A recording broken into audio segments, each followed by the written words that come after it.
Ticketmaster login, how to log in or sign in to your Ticketmaster account online.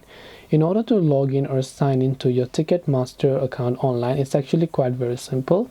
Open up your browser and simply go to ticketmaster.com. Now you can also use the Ticketmaster for Android application, or you can simply go ahead and then use your browser instead.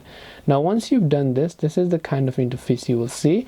On the top right hand side, you'll find a little profile icon, so simply tap on the profile icon there.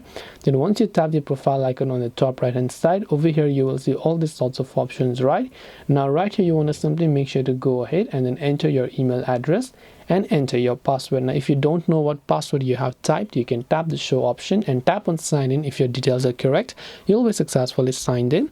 Now if you happen to forget your password, you can simply tap on the forgot password option over there, and then you'll be able to reset your password as well.